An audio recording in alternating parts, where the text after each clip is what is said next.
官家，金军大军压境，此时乃危急存亡之秋也。为了大宋黎民百姓，臣请官家速助岳飞，不可再犹豫了。朕不是死了吗？大宋，我的大汉去哪？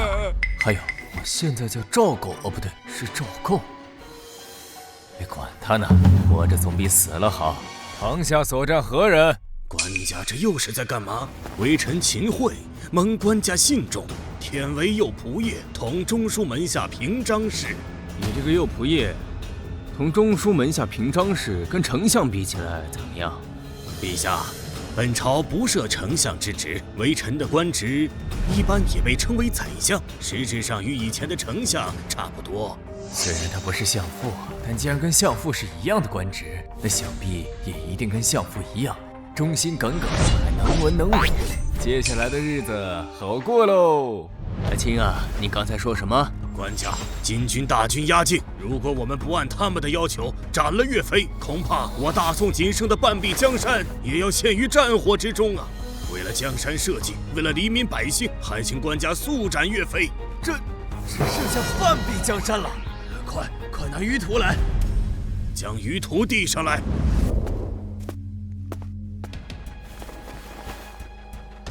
快告诉朕，朕丢掉的是哪半壁江山？官家且看，这里就是我们大宋仅剩的疆土。这么大！如果朕没有看错的话，刚才秦桧手指画的那个圈儿，应该是包括了朕的大汉加东吴，再加上半个曹魏了吧？上辈子父皇加相父两个人努力了一生都没有拿到的地盘，竟然就这么到了朕的手里。而且这些地方全是朕的，全是。是。朕的都是朕的。不对，方才秦桧说金军压境，眼下定是危急存亡之秋也。阿青，金军现在何处？指给朕看。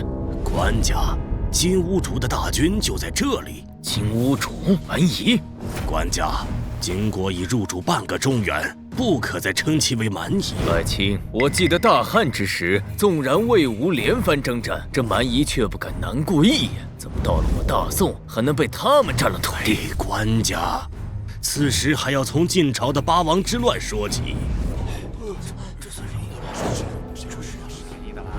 你看看，司马家比其娘之。爱卿，朕问你，今年岁入几何？大宋又有多少兵马？回官家，户部测算约8970万贯。至于兵马，仅剩步军40万，骑军5万。这大宋竟如此富庶，岁入乃是我大汉1000倍，兵马更是3倍有余。相父都没这家底，把兵力布防图呈上来。啊，官家要做什么？当然是打。蛮夷都打到家门口了，不把他们打回去，难道还要朕留他们饮宴吗？大人，您刚才听到官家说什么了吗？你说陛下为什么突然之间就转变了态度？其实在下倒是有个猜测。良臣有何高见？但说无妨。首先，在下以为官家一反常态，公然询问秦桧乃是何人。此举是问秦桧他是心系大宋还是金狗。良臣说的没错，看来官家也对秦桧这个只知道卑躬屈膝的奸贼不满了。其次，官家要看舆图，甚至还询问我大宋岁入以及兵马。陛下又不傻，这些事怎会不知？良臣的意思是，官家此举就是要提醒我等，纵然金狗势大，但我大宋仍有大片疆域，仍有精兵强将，且钱财充盈。官家恐怕动了收复故土的念头。大人，我等断不能让官家失望才是。待制定军略之时，还望大人多多出力。良臣放心吧，老夫等了这么多年，终于等来了今日，绝不会藏着掖着。爱卿啊，你回去写出师表吧，一旦写好，即可出征。啊，爱卿，你放心吧，你出征之后，朕一定会按照你留下的出师表，把朝中的事情处理好，绝不会让你因朝政分心。这些事情朕都熟得很，绝对不会出问题的。官家今日究竟是怎么了？可臣不会打仗啊！方才说你的官职是宰相，怎么可能不会打仗呢？官家，宰相和会打仗之间，似乎并没有什么必然的关联吧？胡说！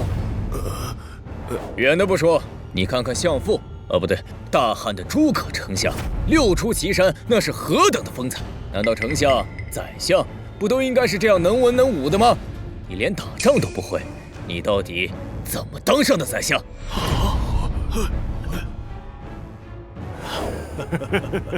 诸葛丞相，那是何等神人！自大汉以降1000多年来，何时再出现过诸葛丞相那样风采绝世的人物？想不到这大宋距离我大汉竟已过1000年，那你总得会点什么吧？说说你所善之事为何？臣既然忝为宰相，自然是为官家分忧了。可是朕现在忧的是怎么把那些大军压境的蛮夷干掉，你却不会打仗，这也不能为朕分忧啊！替官家梳理朝政，统领百官，也是臣的分内之事。比诸葛丞相如何？爱卿莫要激动，朕并没有别的意思，朕只是觉得，既然你武不就，但又身居宰相之位，那你总有点其他的过人之处吧？臣还略懂诗词歌赋。朕就说嘛，爱卿既然官居宰相，必然是有过人之处的。卿的诗词跟曹子建相比如何？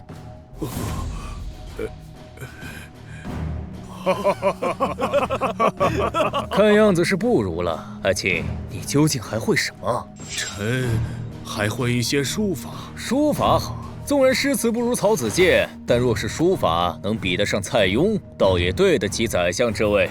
哎呦！太医，快传太医！朕这个宰相怎还如此体弱多病？宰相都晕了，朕要与谁商议退敌之策？就你笑得最大声，你叫什么？臣韩世忠。世代忠良是个好名字。朕问你，秦桧刚才一直说金军要杀那个什么岳飞，岳飞现在何处？他在赵狱啊。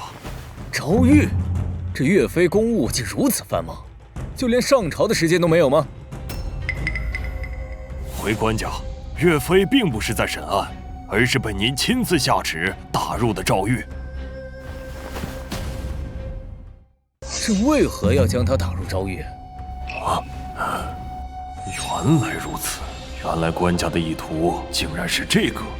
回官家，因为岳飞领军北伐，在朱仙镇大破金兀术10万大军，金军忌惮岳飞，故而以此要挟，要我们诛杀岳飞。说什么？北伐？岳飞将军一直都坚定地支持北伐。岳飞是北伐的主将，竟然被这个皇帝打入了赵狱。看来这朝堂之内有奸人。快把岳飞带来，朕要亲自审问。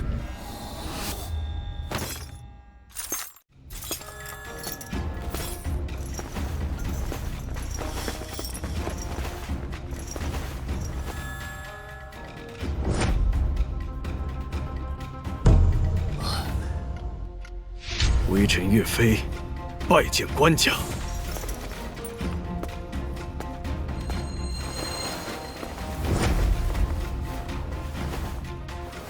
哎呀！陛下，臣冤枉啊！他这是什么意思啊？臣出身寒微，自小便立报效君王之志。建康国变以来，臣更是一心效仿诸葛丞相，只愿匡扶社稷。效仿相父，鞠躬尽瘁。他就是朕的姜维。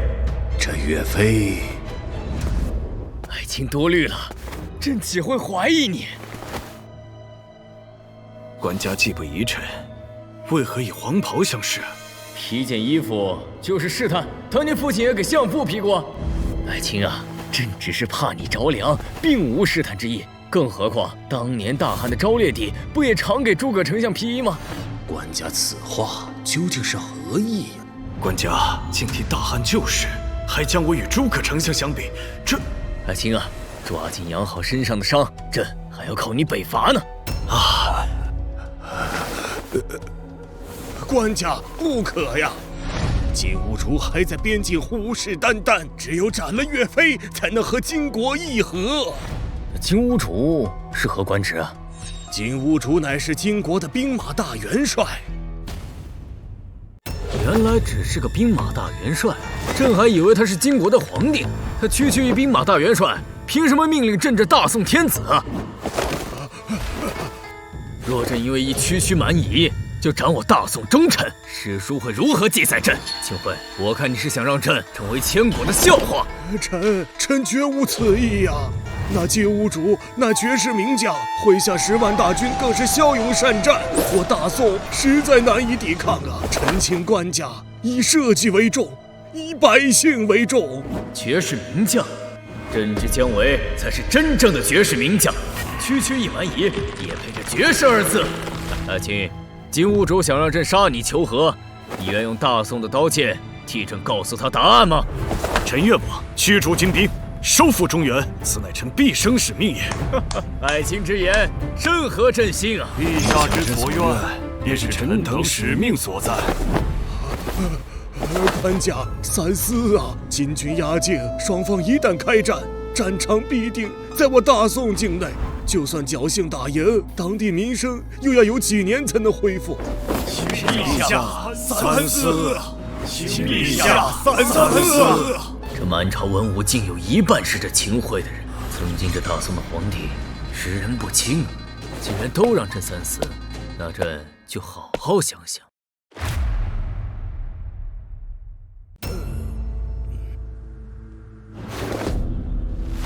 官家，闭嘴！哼，朕想好了，秦桧啊，你说的对。官家，官家，虽然金国大军压境，我们也并非没有一战战力，绝对不能答应金国的条件。朕何曾说过要答应金国的条件？只要在金国地盘开战不就行了？战场挪到金国，这根本不可能。岳爱卿，你说能做到吗？如果官家想要实现目标，只有一个办法。说。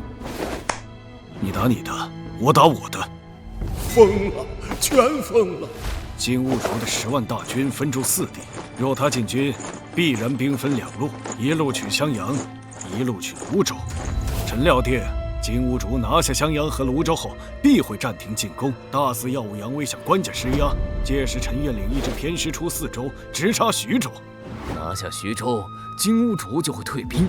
金兀术生性谨慎，见徐州危急，必定回援。朝廷大军可尾随其后，越过淮河。到那时，战场自然就转到他金国的汴京了。大胆岳飞！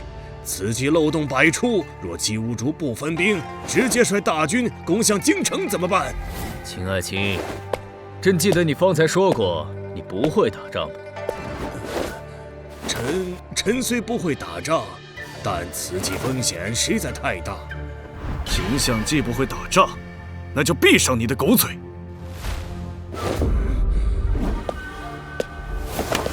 陛下，臣莫其谢，曾奉旨领兵击盗，略懂战事，愿评价岳将军的对敌之策。你谁呀？略懂？如此大事，你就只是略懂？臣草包一个，我看你不如趁早一头撞死在这大殿上算了。臣既然无人辩驳岳爱卿之计，那接下来，岳爱卿，朕命你即刻统御兵马，准备北伐。臣遵旨，定不负官家所托，驱逐金兵，收复中原。陛下英明！完了，这下全完了，大宋要毁在他们手里了。那今日就先退。官家且慢，北伐非同小可，岂能如此草率？怎么，秦爱卿还有话说。岳飞此计风险滔天，若有差池，大宋精锐尽失。臣请岳飞立军令状。秦桧，你这是何意？韩将军急什么？若他岳飞真有把握，一支军令状又何惧？哦，立军令状，你倒会替朕着想。百序伏法，如此方能彰显岳飞忠心，也给大宋一个交代。秦相所言甚是，臣愿立军令状。快取笔墨。若不能逐金狗，赴中原，臣提头来见。秦爱卿倒是积极，不如这监军之职由你担任。臣不善军旅。就这么定了吧。秦爱卿该立军令状。臣，哼，瞧你那个怂样。放心吧，朕只是逗逗你，让你监军，朕还不放心呢。管家，张俊张大人深谙兵事，可为监军。哦，张俊。臣在。既然岳爱卿举荐，你便为此次监军，可有意见？臣领命。岳爱卿，你要多少兵马？3万岳家军，足矣。3万？金兀术10万大军，你是以卵击石啊！秦相可知，当年诸葛丞相以数千之众，能退司马懿10万大军。说得好，朕再拨2万禁军，归你统领。谢官家，但禁军须由臣亲自筛选。准。即日起，你掌天下北伐兵马先斩后奏之权。官家三思，如此重权，无疑养虎为患呐。来人，将这人拉下去，斩了。臣还有意见，释放岳云、张宪等将。准。今日大事既定，退朝。百官谢恩，退。臣等恭送陛下。秦相莫要怪罪我，方才我实在是……岳飞自以为重新得到了官家的信任，哼，我有的是办法，让他有去无回。王举啊，这次可得打个漂亮仗。放心，此次定要直捣黄龙，扬我大宋军威。岳将军，请吧，官家唤你。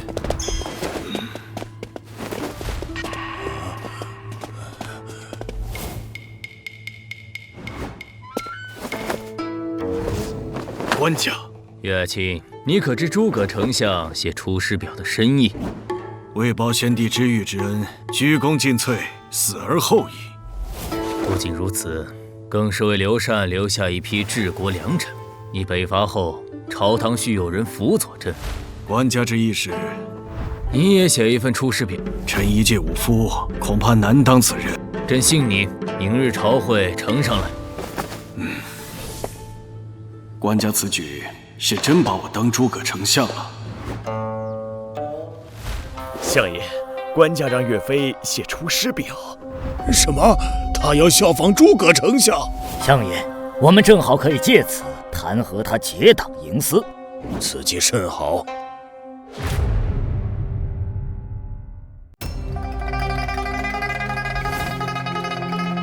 岳爱卿，你这《出师表》怎么写的全是军务？臣以北伐为重，朝堂之事自有官家决断。岳爱卿啊，你全是军务，真以为我看得懂啊？哎，我昨天是不是应该把话说得明白一些？全是军务，这又如何谈和？官家，可否让臣看看？看吧。官家，岳飞这避重就轻，言而无物，分明就是不想分权。臣弹劾岳飞，意图独掌军权。朕要的就是他掌军权，否则军权若是落在你们这种蠢猪手里，我大宋焉有出路？秦爱卿，你还有何要说的吗？臣无话可说。如此甚好，岳爱卿，希望你不要让朕失望。臣当不辱使命。唉，这可如何是好啊？万一岳飞真胜了，日后这朝堂上岂不是要压相爷一头？相爷，无论如何不能让岳飞成事啊！相爷，金兀术密信。金兀术要在半路截杀岳飞。相爷，我们可与金兀术配合，将岳飞。此事我们绝不可直接参与。这样，你传信给金兀术，将岳飞粮草的必经之地尽数告知。是，相爷。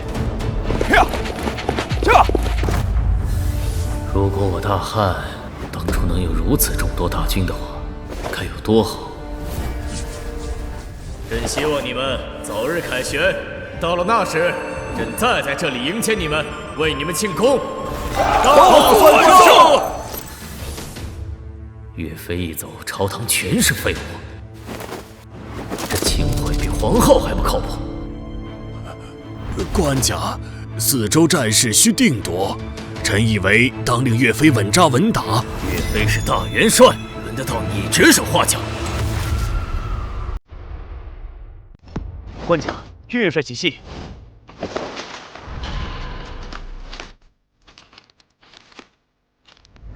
岂有此理！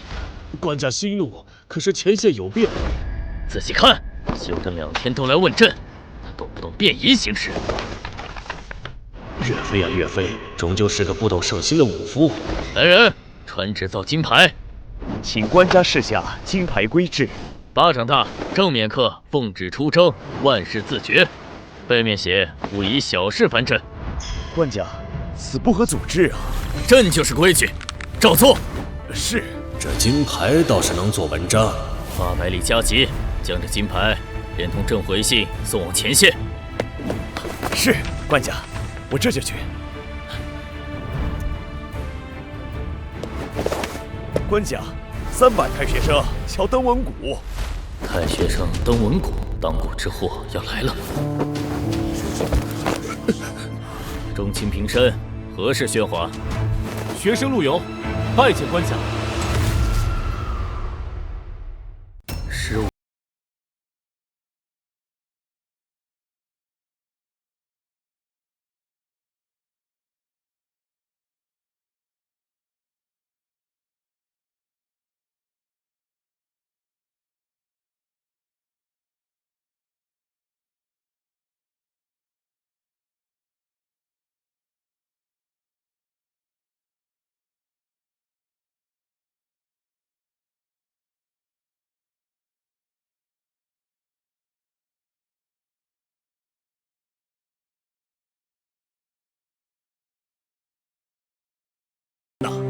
你觉得岳飞会投敌？绝不会，但信任不能代替监督。若岳飞遇不测，旁人持金牌作乱怎么办？是啊，他说的有道理啊。朕为何只信岳飞？你们反思过吗？半壁江山备战，你们不想着北伐，只懂争权。岳飞能打，朕就信他。你们想拿金牌，那就拿出本事来。你有辩才，却书生意气。朕任你为观察使，去前线看岳飞如何打仗。学生遵旨。散了吧。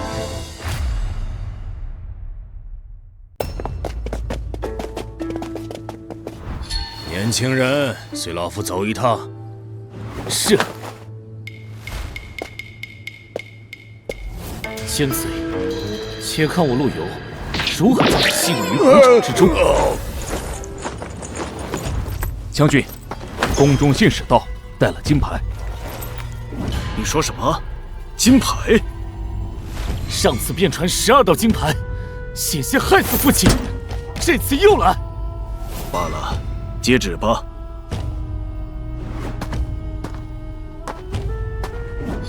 岳元帅，官家有旨，为何这般模样？臣接旨，请官家赐死。元帅误会了，官家是嫌你小事都请示，特赐金牌放权。您看金牌上写的是“奉旨出征，万事自决”。官家信任臣至此，臣岳飞定大破金军。岳将军，切莫辜负官家的一片信任呐！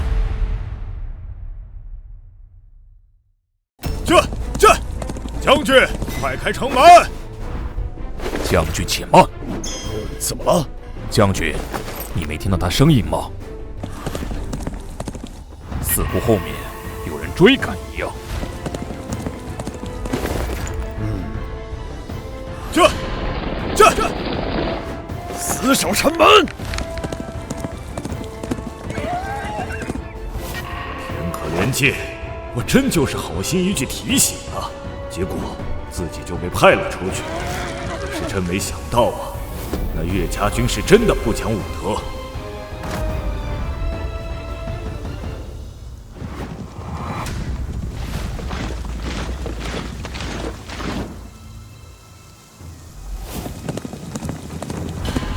埋伏，就这样大大咧咧地等在大路上。这16岁的小屁孩带800人拦2000人，想干啥？正常来说，不是应该找隐秘的地方藏起来吗？咱岳家军以少胜多是有条件的呀。现在干了啥？我怎么就听他忽悠了呢？哼！冲！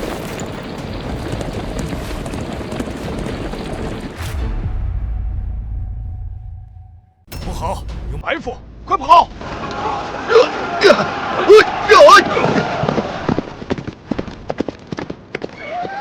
将军，快开城门！拼一下，或许还有生的机会。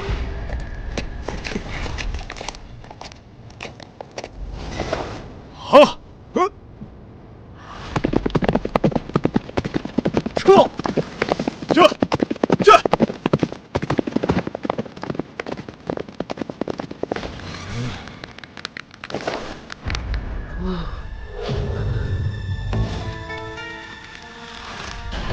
只能庆幸自己还活着。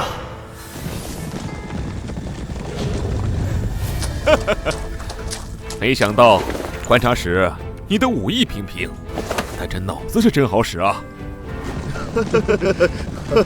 对方2000人，愣是被咱800人给忽悠住了，斩首1500余，大胜啊！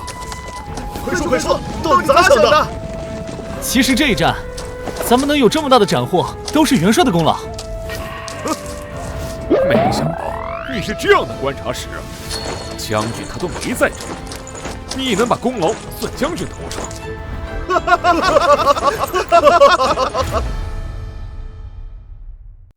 诸位岂非好奇，我何以那般笃定其必被震慑？对啊，因为我等皆是岳元帅的兵。岳元帅可是曾经在诛仙阵大破金兀术10万大军的超级无敌大宋第一猛男。你说这些精兵见到元帅的时候，岂有不惧之理？齐聚无疑。金兀术犹不敌岳帅，何况区精兵？吾等对敌不可单持勇力，看其畏惧所在。以魏元帅威，未知其不在，此乃吾等良机也。且咱们以800人逆势而击2000之众，这不是傻子才能干出来的事吗？可咱们是岳家军，是元帅的兵啊，他们敢把咱们当成傻子吗？所以他们会怎么想？是啊，他们肯定会想，吾辈身后定有伏兵。其若生死念，岂非自投罗网？今番此举，主打的就是一个狐假虎威。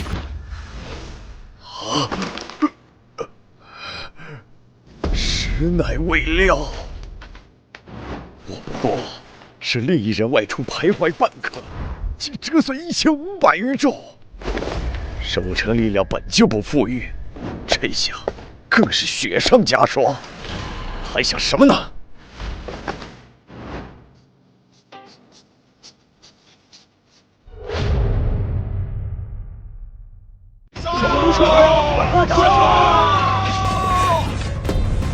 这岳飞凶险之极，此地不可久留。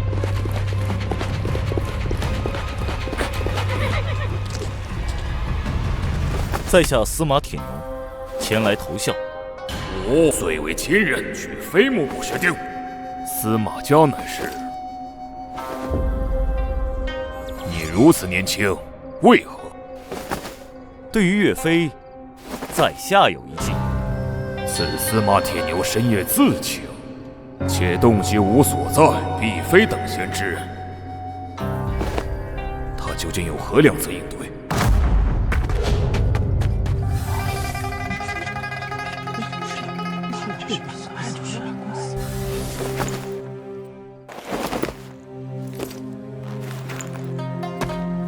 报！谬哉！宋帝竟一日连发12金牌，召岳飞回。先前收复之城池，已尽数奉还。坦诚而言，吾本王岳飞兵锋暂缓，后整军布防。未料宋帝竟如此给力，若非经过谍报尽在吾掌握之中，吾真要猜宋帝是吾所派奇此也。自从那一次岳飞被宋国皇帝给召唤回去了之后，我也算是否极泰来。1年来，各条战线虽略有挫折，但整体算得上势如破竹。大军已经压到了宋军边境，宋国只能割地求和了。谁敢想，我还是今天丢一个城，明天又丢一个城的凄惨状态。仅仅1年，攻守之势就全面异形了。这一切都要归功于宋国那给力的皇帝呀！这宋国皇帝这么给力，要不试一试他能不能更给力？在下宋国使者，奉宋主之命，特来呈递两国修好之愿。想要和谈，可以呀，先把岳飞斩了再谈。元帅，容臣回禀陛下。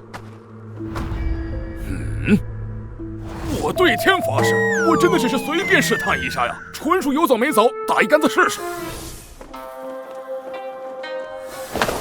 那宋国的皇帝听到条件之后，二话没说就将那岳飞下了狱，不日就要处理。以什么罪名判决？我须有。这宋国的皇帝会玩啊！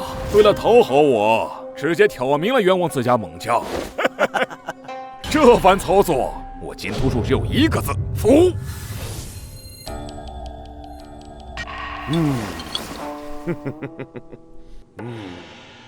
现在就坐等宋国送岳飞人头来了。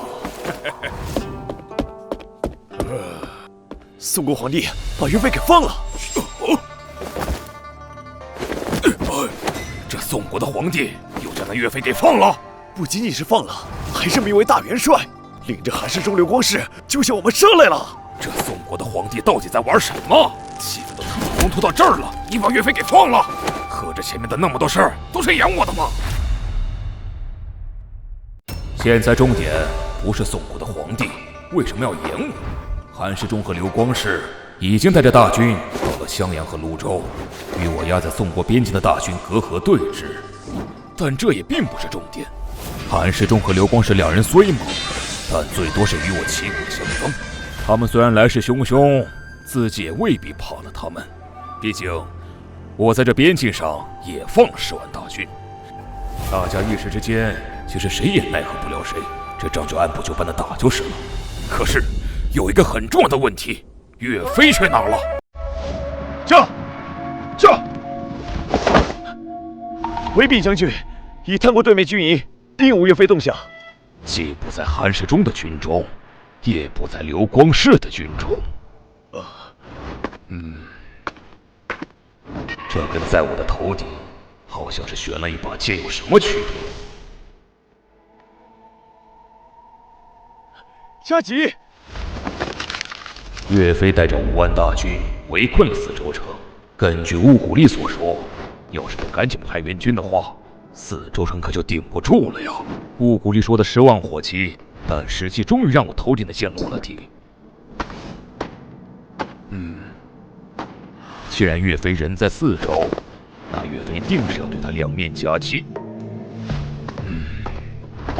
不过是两面夹击，我可不缺大军，就算打不过岳飞，还可以跑吗？4州与颍州之间派大军驻扎，随时防备。岳飞的突袭，让徐州和海州的大军不惜一切代价增援4州。是。完颜木陀将军，送密信。这命令刚发出去不久，算时间，对方都还没有收到，怎么又收到了求援信？万安镇被岳家军攻破，100万担粮食被毁于一旦。报，完颜木陀将军，送密信。完颜木陀带着5万大军救援万安镇，结果5万大军没了。徐州乱了，这下子可怎么办？我就想不通，这尼玛岳飞人还在四周没动呢，怎么徐州就想乱了？这到底是怎么做到的？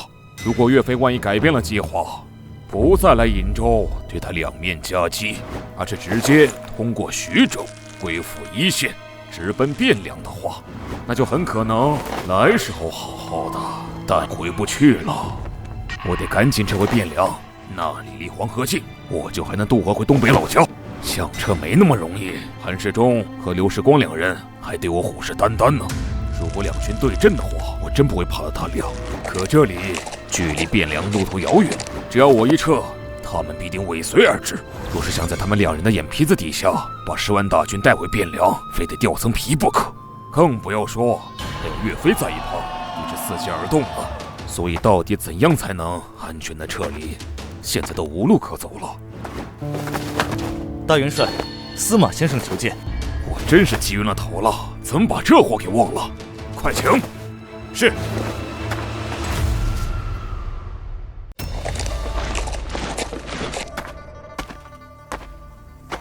虽然见过很多次了，但就是不知道这货是在学谁，下巴一根毛都没有，就喜欢做那捋胡子的动作，看起来老气横秋的。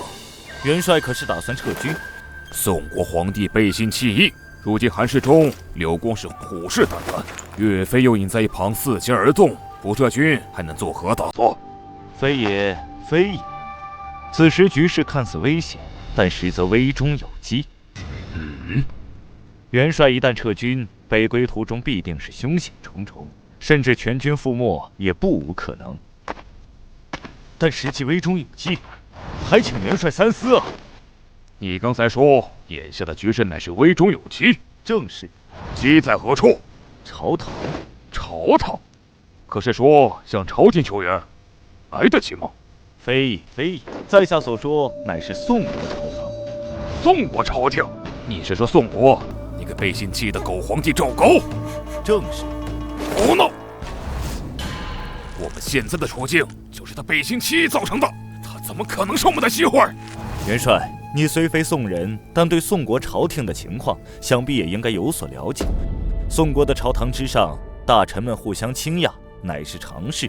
哪一派在竞争中获胜，政策便顺着哪一方的主意执行，这本就是宋国朝堂上的常态。以在下判断，这一次宋国皇帝之所以突然变卦，无非就是宋国的那些所谓主战派在这一波的朝堂之中赢了，所以宋国皇帝才不得不顺着他们的意思而已。你说的这么热闹，可是有什么用？既然你都说这一波可能是那些主战派赢了，那岂不是还要打？非也，非也。主战派这一波虽然是赢了，但在下并没有听到宋国朝廷罢相的消息，所以一切仍有转机。什么意思？元帅，你要知道，宋国的朝廷上之所以能分成主战和主和两派，最关键的原因还是因为那宋国的皇帝。宋国的皇帝为什么一直要养着主和一派与主战一派相争？不就是怕主战派得势之后真的打赢了吗？一旦真到了那一步，那挥亲两地还朝之后，现在这位皇帝陛下又该如何自处？这才是上一次诛仙阵一战之后，那宋国皇帝放着已经到手的那么多城池不要，也要召回岳飞的最根本的原因。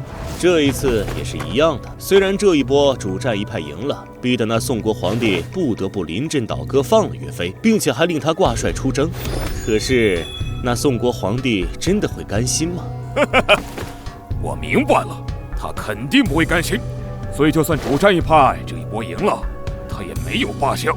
而他之所以不罢相，就是在酝酿着反击。的确如此。所以我们只需要他们再次分出胜负。非也，非也。他们想要打破眼前的局面，确实只需要宋国的主和一派再一次占据优势即可。但是我们却不能做到。哦，这一次我们要主动出击。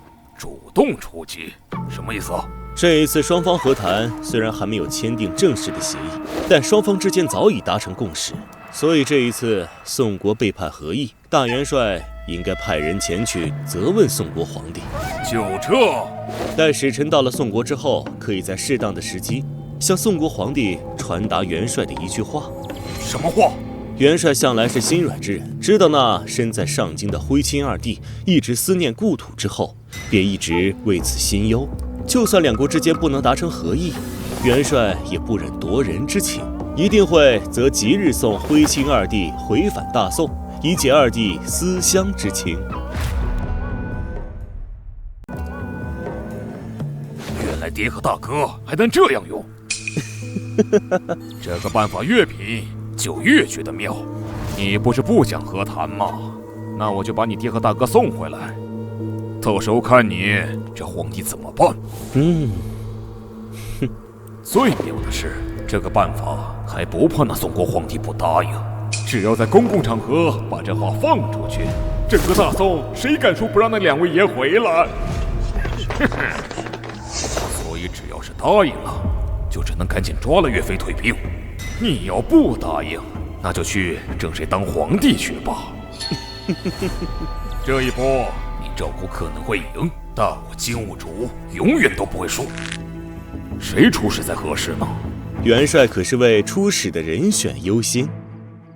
是啊，如果元帅不弃，在下愿替元帅走这一趟。我压根儿没打算见这狗屁使者，你万一首领来的，我都不稀得见你。你要派个使者就想来见朕，给你脸了是吧？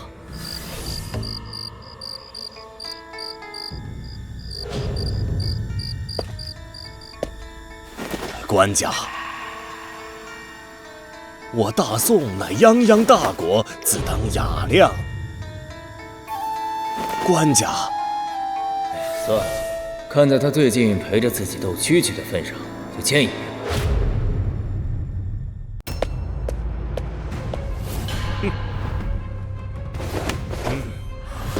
你这使者好生无礼，见了朕为何不跪？宋国皇帝此言差矣，无非宋臣，而是大金皇帝的使者，岂有向您跪拜之理？哦，那你是不愿意跪了？还请宋国皇帝恕罪。来人，把他插出去！官家，此乃金使，将其插出去实在不合礼数。我大宋泱泱大国，当有雅量才是。那行吧，不用插出去了。大宋将军何在？臣在。教教这蛮夷使我大宋的规矩。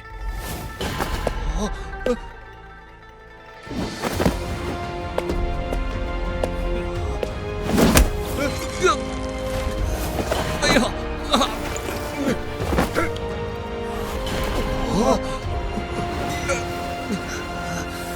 宋国皇帝是要和我大金开战吗？你这使者莫非有脑疾？朕的大军不正在与你们那叫金什么的那玩意儿对峙吗？双方已经开战了，你还问朕是否要与你们开战？如果你要真有脑疾的话，朕可传太医为你医治。我大宋泱泱大国，这点雅量还是有的，你需要吗？我什么我？你刚才的礼仪虽然不是行得很规范，但蛮夷嘛，对你们的要求也不能太高。现在礼仪已经行过了，你要还能坚持的话，就先说正事。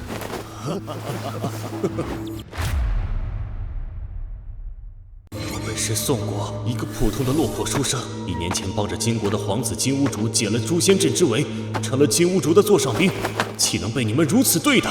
金兀术是谁？那可是金国的皇子，成了金国皇子的座上宾，这叫什么？叫飞上枝头变凤凰。这次出使宋国，我不仅要完成大元帅交给我的使命，还要让宋国的君臣们看看，你们当年看不上的落魄书生，此时已经成了需要你们仰望的存在。正常来说，使臣见皇帝，依照对方的礼节，行礼是很正常的事情。如果对方国家确实行的是跪礼，那使臣客随主便也并不是不行。可我偏就不跪，我要站着跟宋国的皇帝说话，这就叫30年河东，30年河西，莫欺少年穷。可真没想到，这个口中喊着大国自当雅量的宋国皇帝，竟然如此的不讲武德，让大汉将军打我腿弯，按着梆梆梆磕了9个头。装逼第一步就这么莫名其妙的失败了，真想转身就走，但是任务还没完成，小不忍则乱大谋，等着吧，今天的一切，我司马铁牛一定会报复回来的。秦国使者司马铁牛。等会儿，你说你叫什么？吾乃金国何者，司马铁牛。你说你姓司马？正是。你们还在等什么？赶紧拉出去斩来呀！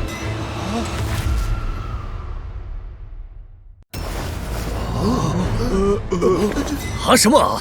这货是司马家的人啊，不杀了留着过年吗？你还在等什么？快拉下去斩了啊！送，把他嘴堵住！官家不可呀！两国交兵向来不斩来使，如果斩了他，恐对官家声名不利呀。老秦不愧是跟着一起玩过蛐蛐的人啊，处处都知道替朕着想。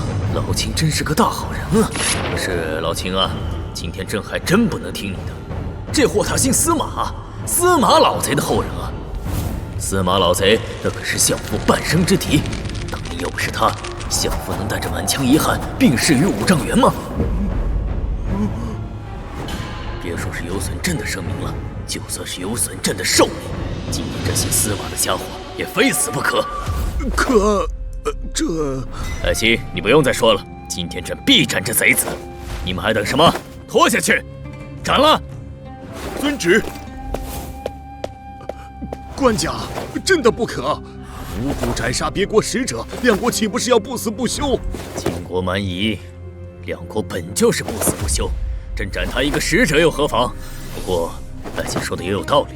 我大宋乃泱泱大国，礼仪之邦，要无故斩了他，好像确实不好。爱卿啊，你帮他想个罪名如何？官家，您的意思是要臣帮他罗织罪名吗？爱卿啊，不要把话说的那么难听。什么叫罗织罪名？那叫总结他的罪行。这个你不是最擅长吗？快，给他想个罪名。我强烈怀疑官家在内涵我，但我没有证据。朕想到了，不用编了，就上次你给岳爱卿那个罪名，是叫做莫须有，对吧？这罪名岳爱卿是用不上了，就送给这个司马小贼算了。啊，这能用一个岳爱卿曾经用过的罪名，真是便宜他了。感觉抓到证据了，官家就是在内涵我。可就算抓到了证据，我也没什么办法，毕竟我还有任务。官家，虽然两国之间战端已开，但毕竟是金国皇帝的使者，不如先听听他要说什么，之后再做决定。朕不听，他见了朕连跪拜都不愿意，能说出来什么好话？以朕料想，他无非就是那金国皇帝派来挑衅于朕的。既然他要挑衅朕，杀了便是，何必浪费时间？官家，臣可以为他担保，他绝不是来挑衅官家的。我们听他……朕的秦相国，你可长点心吧！你要有啥想不开的事，你跟朕讲啊，何必这么糟蹋自己呢？官家此言何意？还此言何意？爱卿，你知道他姓司马的吧？臣知道啊。那就是了。知道他姓什么，你还敢替他担保？你想想，那洛水，汉光武帝的时候，那信誉可是跟九鼎一个级别的。这天下的事儿，只要请他出面，那就没有解决不了的。可是后来呢，他就替司马老贼担保了一次，毕生积累的信誉没了呀。你想想，连洛水那种级别的，跟司马家打交道一次，都得英明尽毁。你还敢替他担保？你不要命了？洛水那是毁在司马懿手里，有人家司马铁牛什么事儿？就算是他先祖，你也不能这么搞株连吧？爱卿啊，朕知道你冒险替他担保都是为了朕，你的忠心朕都明白。但是司马家的事儿你把握不住，这一波你就不要参与了。还要朕再说第3次吗？臣愚钝，这就拉出去斩首。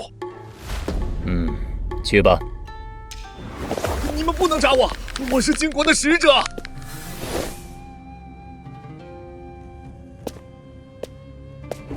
官家，那司马铁牛到了京城之后，臣按照礼仪曾经接待过他，他透露了一个重要消息。哦，什么消息？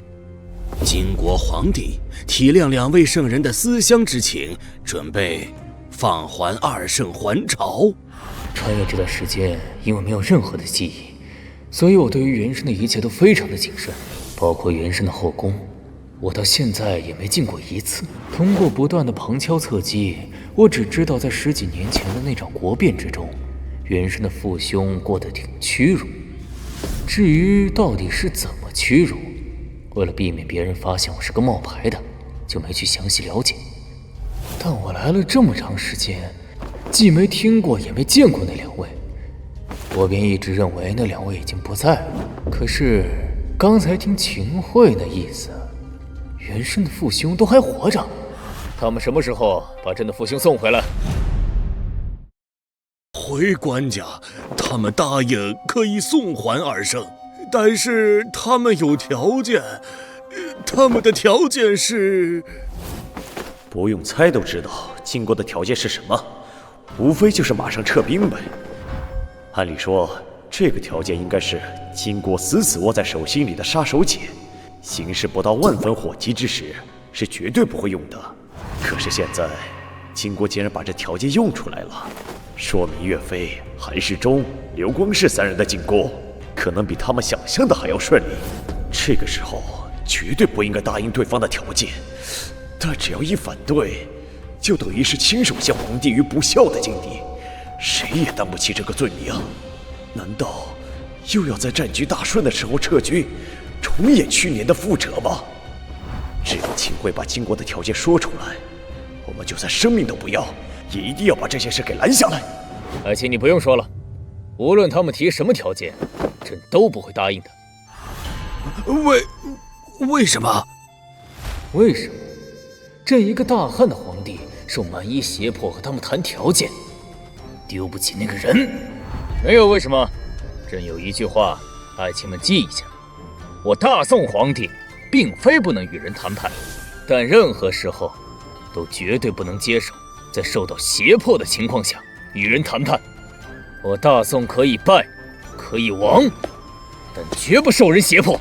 如果后世子孙违反了这一条原则，那么他就不再是朕的子孙，不配当大宋的皇帝，天下万民可共诛之。都记下了吗？这是我大宋的官家说出来的话。哎呀，我们还是太保守了呀。官家，那2圣怎么办啊？你现在就去传旨给岳爱卿，让他去接回朕的父兄。奴婢遵旨。虽然赢回2圣代表着大宋脸面，但若是现在时间不合适啊，岳飞这一次的出兵，说白了，只是为了了解金兀术大军压境之危而已。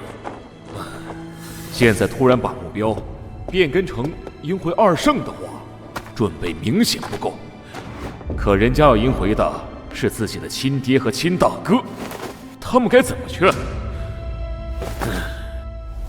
等一下，你告诉岳爱卿，朕的父兄是一定要赢回来的，但是这件事只能在有余力的时候去办，绝不能因为这件事打乱作战节奏。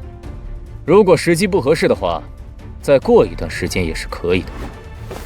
朕的父兄深明大义，必然也会支持我，听懂了吗？奴婢听懂了。去吧。赵构居然会这么操作，既坚定地表示了一定会将对方接回来，又不限定具体的时间，此番举措套在大宋头上的紧箍咒也就彻底没了。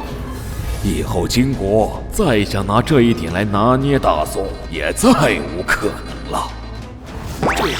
真的还是他们认识的那个官家？岳飞，听旨！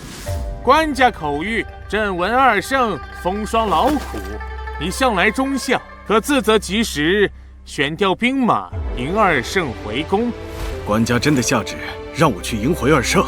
元帅这是怀疑咱家假传圣旨不成？天使见谅，岳飞只有太过震惊而已，并没有怀疑天使的意思。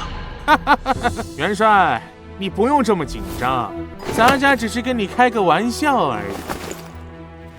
说实话，不仅是元帅没想到，满朝诸公也没想到，官家会这么容易就破了对方的杀手锏。官家的智慧，真的不是我们这些下人能够揣度的呀。不知元帅准备何时接回二圣？自然是打赢了金国之后。甚好，我便回去回禀陛下。与刘同伯见面之时，我已率军离开泗州，行军到了洪县。泗州与颍州之间隔着那么多的大城，我可不相信金兀术会毫无反应地等着被我两面夹击，所以我的目标便是徐州，进而挥兵汴梁。如今见了刘同伯，知道了朝堂上发生的事情，看来原来的计划可以变得更加激进一些。那司马铁牛的出现，就说明金兀术已经怕了。既然对方怕了，那就让对方更怕一点。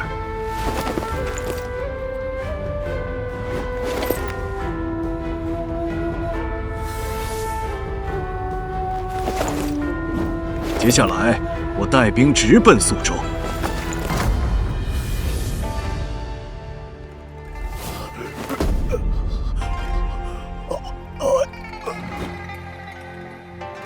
大元帅怎么样了？此人是……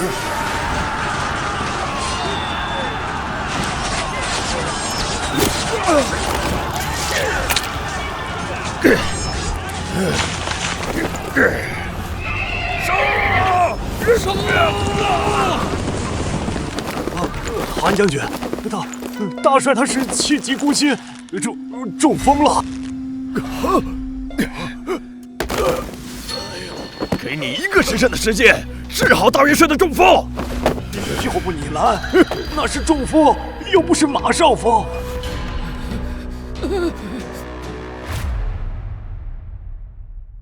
韩将军，中风这种病1个时辰之内是不可能治好的，就算您要了我这条命也没用啊。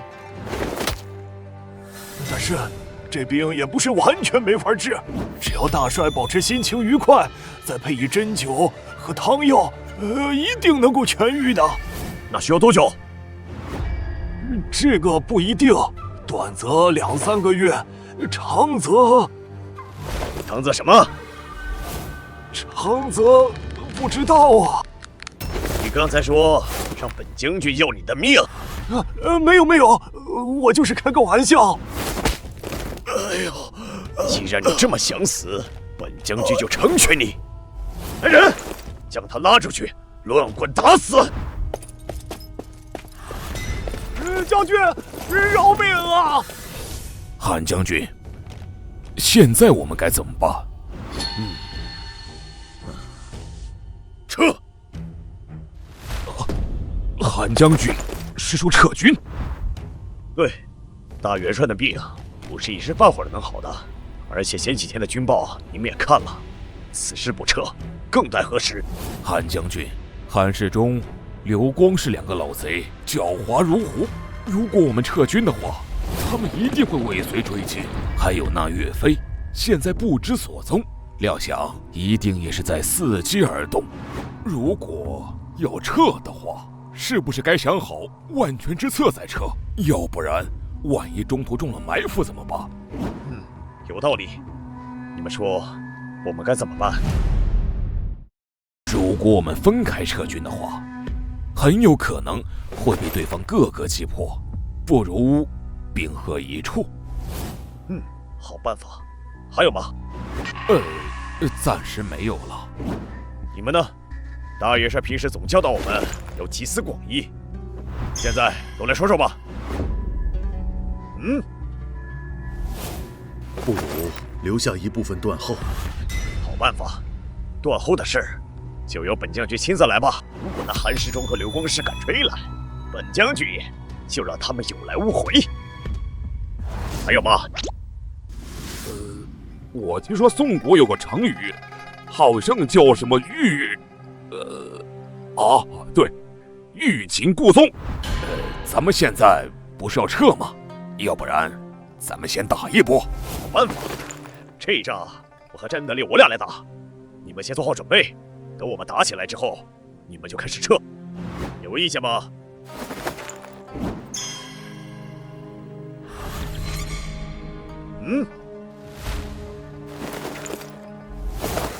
那接下来大家就各自去准备。是。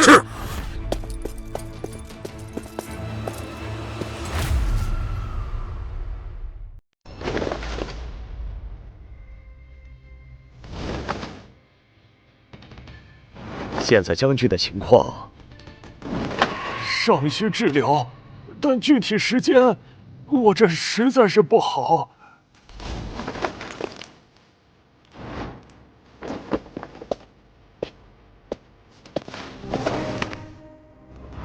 大元帅，你放心吧，医者说了，你很快就能好的。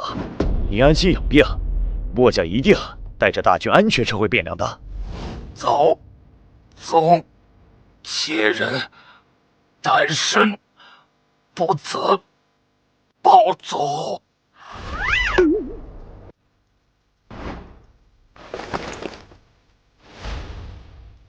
大元帅，您放心吧，您的意思我都懂，我一定会把大军安全带回去的。3天之后我们就出发，大元帅你先安心休息，末将随后再来看你。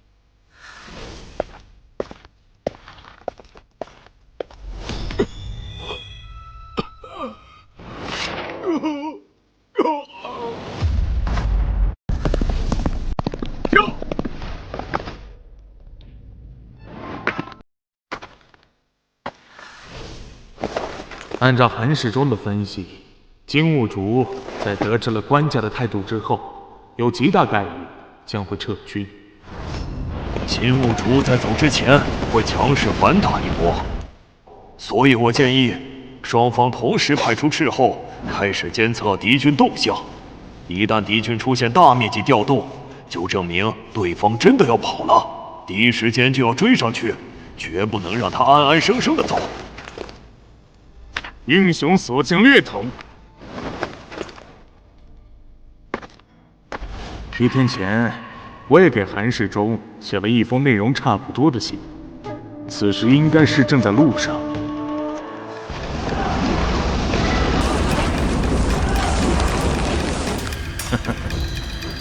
看来这是真要跑吗？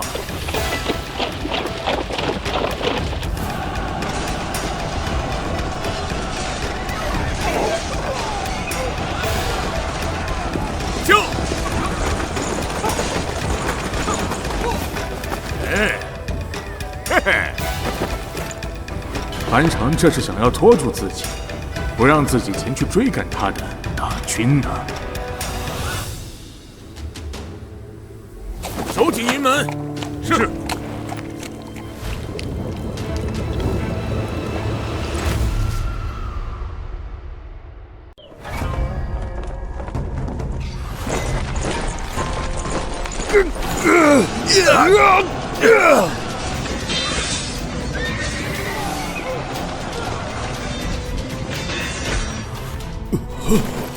对方出战的人看着怎么都这么脸熟呢？而且这状态明显的越来越差。刘光世这一次带的大军将近5万，而且还是据营寨而生。刘光世带了5万人，而他每次出战只带1万人。正常情况下，他有足够的时间让手下的5万大军轮换着出战。换句话说，他手下的普通将士们出战一次能歇4天，足够他们把体力休整过来。可是他们的样子看起来一个比一个疲惫，根本就不像是歇了4天的状态。而且连着打了4天之后，有很多兵丁我都感觉见过不止一次。啊，难道这些天和他耗在这里的，一直都是这1万大军？如果这样的话，剩下那4万人跑哪儿了？莫非我中计了？火刀君，赶紧做饭！不管太阳是否落山，先杀过去！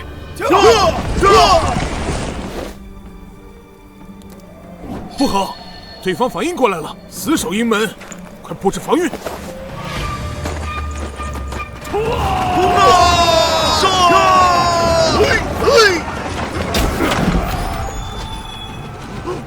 我最后一波箭雨，撤！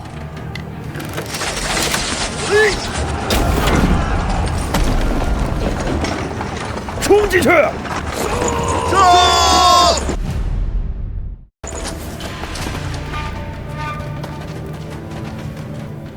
不对劲儿，这大营很多地方没人住过的痕迹，被流光师牵制了。还有1万人拖住，4万大军呢？这一箭轮到我怪了，是火油！可恶，流光师早有准备，就等我上钩。今日要是来投井，他也早被火烧了，真是错失良机。先想办法跑出去！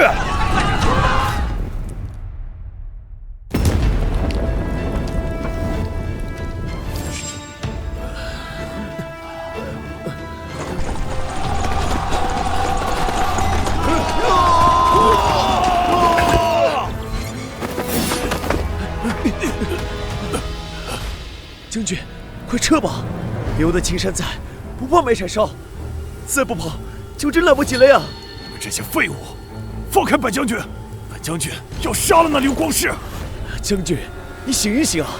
对方有1万人，我们只有不到2000，而且大部分连兵器都没了，打不过他，快跑吧！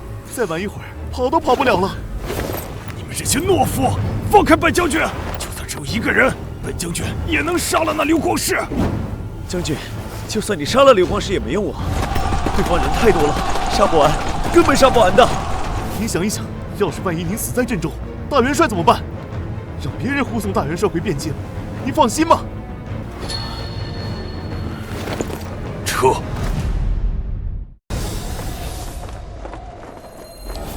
末将韩世忠拜见元帅。2位老大人，就别这么捉弄小子了呗。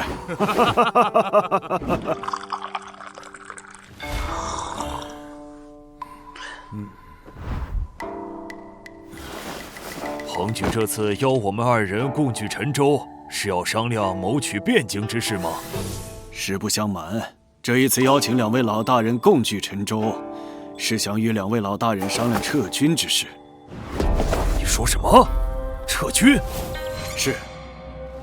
胡闹！现在我军气势如虹，而且金兀术那狗贼正好被官家直接气成了中风，现在正是趁他病要他命的时候。这时候撤军，岂不是放虎归山？是啊，彭举是不是再考虑一下？如今金兀术的10万大军，在我们3人的围追堵截之下，已经不足2万。现在撤军确实是毫无道理。而且老夫记得不错的话，彭举一直以收复旧都为平生之志。如今机会正在眼前，彭举想要再次功亏一篑不成？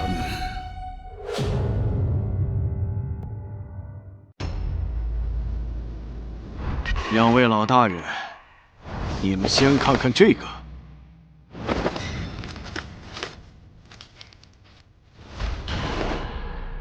良辰，信上说了什么？评书兄自己看吧。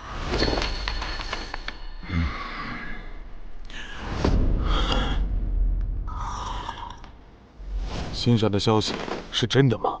岳家军牺牲了78人，才将这消息带回来。 可是，金军怎么会突然向汴京增兵30万？这对于金军来说，几乎相当于倾巢而出了吧？而且，怎么会这么快就已经到了开州？好愚痴！他们是金兀术手下那个号称神算子的第一谋士。对，就是他。可是，他就算再怎么神机妙算，也不过是金兀术手里一个谋士而已。金国朝廷为什么会听他的？具体原因我也不知道，但我猜测应该是金国皇室那边出了什么问题。金国皇室出了问题？这只是个猜测而已。我已经派出了斥候深入金国上京打探消息，目前还没有确认。但如果不是这样的话，金国不会有这么奇怪的动作。看来8成是这样了，就是不知道金国皇室到底出了什么事，能不能为我所用。这个就只有等斥候回来之后再决定了。我们还是想想现在该怎么办的问题吧。虽然对方的援军已经到了开州，但从距离和时间上算，我们行动够快的话，仍然有机会拿下汴梁。不如试一次。虽然这样冒险了一点，但确实值得一试。毕竟那可是旧都啊。要不我们试一试？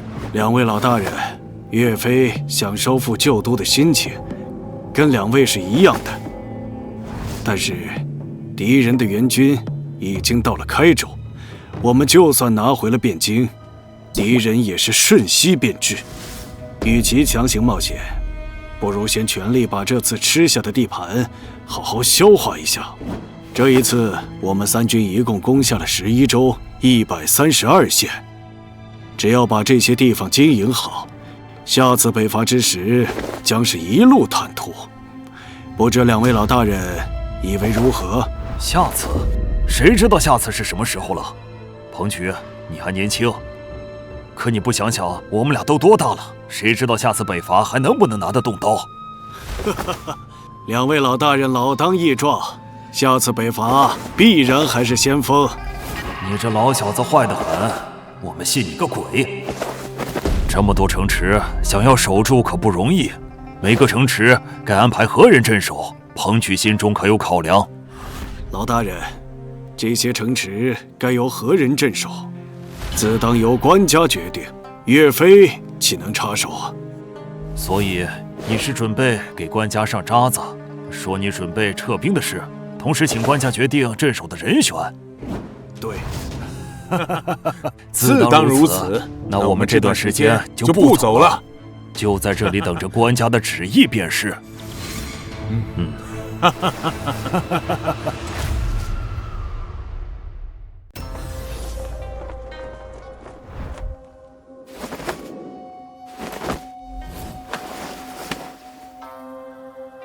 岳飞，你把朕当什么了？啊，当然是把您当成官家呀。那朕说的话，你为什么总是不听？臣冤枉啊！臣绝对没有抗旨啊！没有抗旨，朕给了你2块金牌，让你自己决定关于打仗的事。可是你呢，一而再再而三的拿你打仗的事来烦朕，你还说你不是抗旨？而且这一次，你比之前更加的过分。你自己打下的城池，你自己不安排人去守，你让朕给你安排，凭什么？你把朕当你家的小厮了吗？你这是目无君上，你知道吗？官家，臣绝对不敢拿您当我家里的小。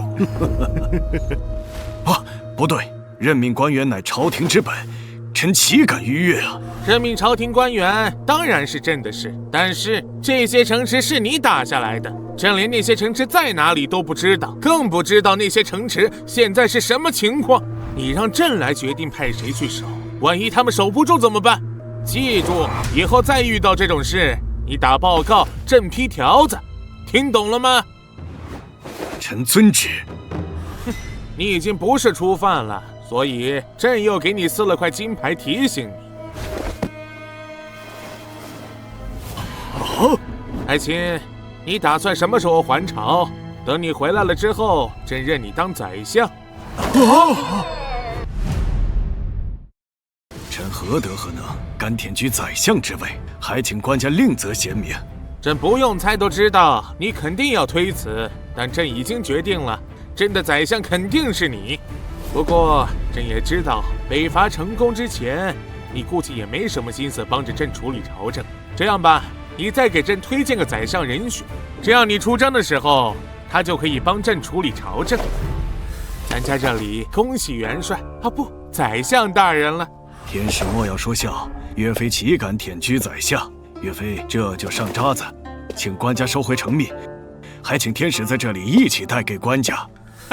那是咱家的荣幸啊，不过官家可不一定会批准哟。官家刚才说的事情，还请宰相大人认真考虑哟。考虑好了之后，咱家一起把好消息带回给官家。好，还请天使到偏房休息。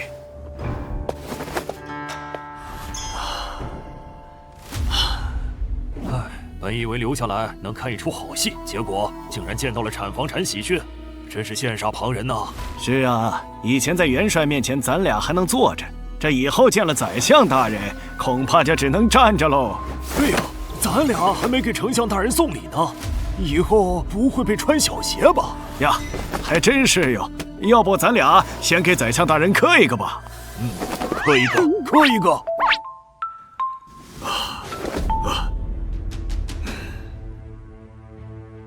别说你打算举荐老夫啊！老夫要准备北伐，没空。老夫也要准备北伐，没空。那两位老大人以为谁人合适？彭举，你心里没有合适的人选？两位老大人自然是最合适的人选，但既然两位不愿，非也不能勉强，只好再向官家举荐他人。非倒是也有一个合适的人选。但这不是也想听听你们两位老大人的意见吗？你有合适的人选，我们也有合适的人选。不如我们先不要说，各自把名字写下来，看看大家所说的是否是同一人。好啊。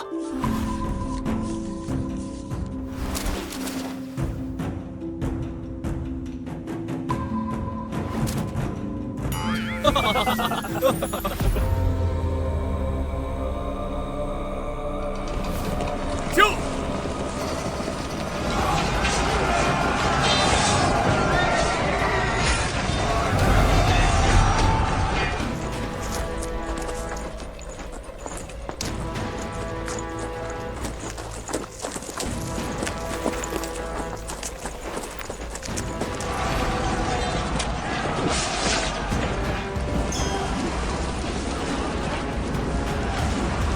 给我追！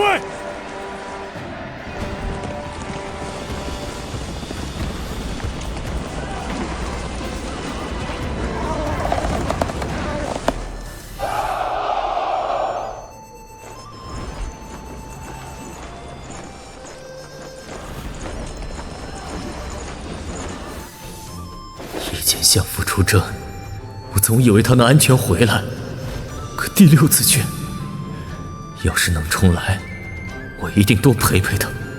所有人前往50里外迎接岳飞。官家，这规格从未有过呀！岳飞何德何能？站得越高，摔得越狠。官家如此宠岳飞，万一哪天变卦，岳飞就完了。你们不想去是吧？那朕自己去。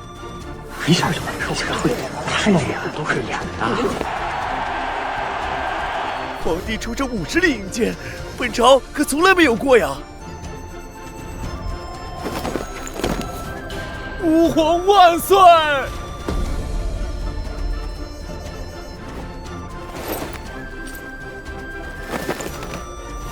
啊！岳飞这小子成长得太快了，我们看着他从一个小兵走到今天呢。是啊，想当初他被下狱，我们都以为没希望了，谁知道这小子眨眼间就到了我们仰望的高度，真让人羡慕啊！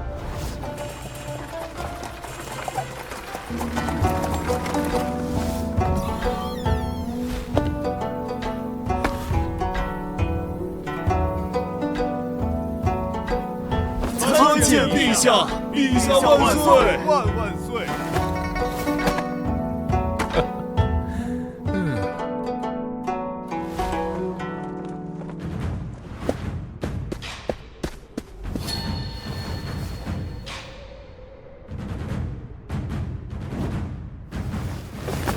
拜见官家。相父，若大汉有这么多兵力，您该多高兴！这一次，我不会让您失望的。大宋的将士们，大家都辛苦了！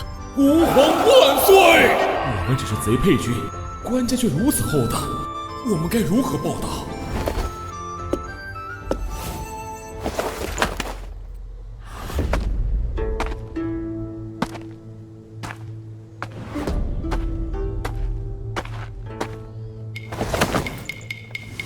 爱卿，你瘦了，身上有没有受伤？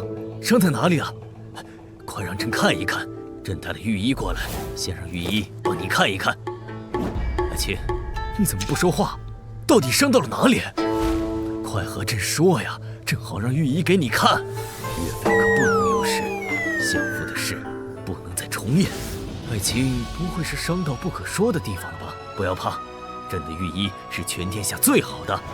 如果他们也治不好的话，朕就发圣旨，让天下所有的医者都来给爱卿治病。爱卿，你快说呀！你要讳疾忌医，快告诉朕，到底伤到了哪里？回官家，臣并没有受伤。没有受伤？那您脸怎么这么红？官家，臣只是感觉愧对官家的信众而已。臣真的一点伤都没受，连个擦伤都没有。怎么可能？行军打仗怎么可能一点伤都没有？官家您看，臣真的没有受一丁点伤。没有受伤就好，走，跟朕回宫，朕为你准备了最盛大的欢迎宴会。两位爱卿，你们跪在这里干什么？臣拜谢官家恩典。平身吧，你们带着大军快回，朕在宫中准备了欢迎宴会。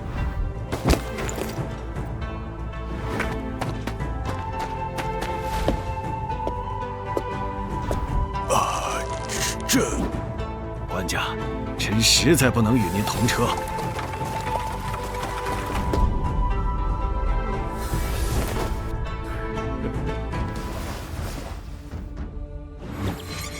岳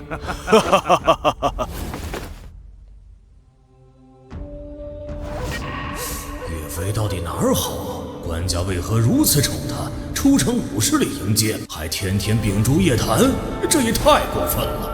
奉天承运，皇帝诏曰：镇国大将军岳飞督师北伐，大获全胜，公冠群臣，特加授右仆射同中书门下平章事，钦此。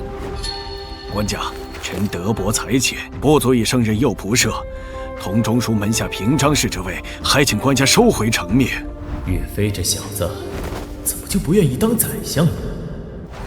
行，我收回成命，收回成命。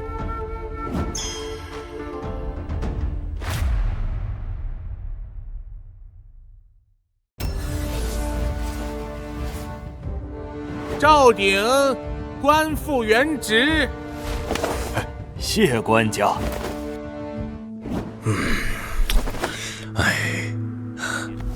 阿青，你怎么了？朕为你传御医。官家厚爱，臣不胜惶口，但臣无疾，官家不必忧心。官家赵鼎交通惊人，勾陷大臣，官家爱他之才，命他前往泉州思过。如今不过几个月而已，岂能这么快就官复原职？回官家，绝无此事。那秦爱卿说你构陷大臣呢？回官家，绝无此事。爱卿，赵爱卿说他没有啊？官家。这种事情他怎么可能老老实实的承认？如果官家不信的话，可以着有司审问，自会让他招认。爱卿说的有道理，这种事情一般人确实是不会承认，必须要审问一番才行。请官家将赵鼎打入诏狱。可是赵鼎他是岳爱卿向朕举荐的呀，岳爱卿举荐的人怎么可能对朕撒谎呢？所以朕相信他。哎呦！快传太医，一定要认真给秦爱卿看病。就因为岳飞举荐，官家就信我。岳飞何时受宠至此？朝中发生了什么？各位爱卿，我们来议一议北伐之事吧。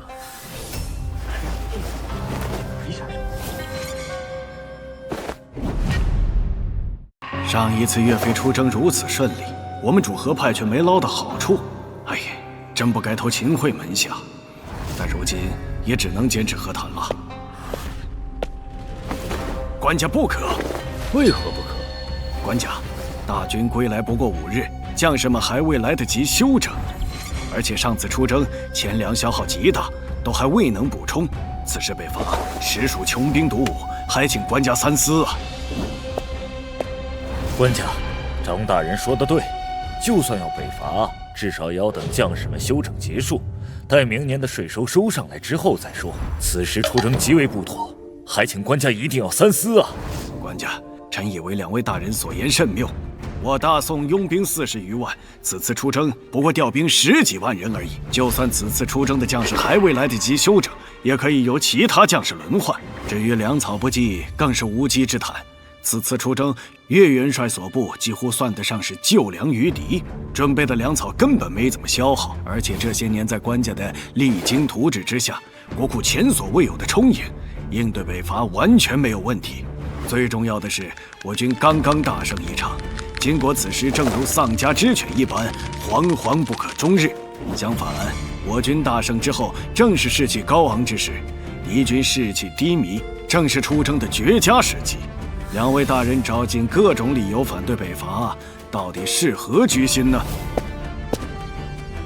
张大人说的没错，下官也想问问2位千方百计阻止官家北伐，到底是何居心？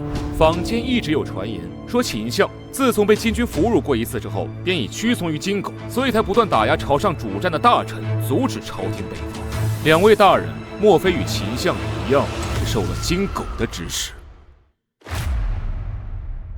我不过是主张和谈，可不是经国细作。哎呀，别打了，怎么如此呢？啊，万不可收手！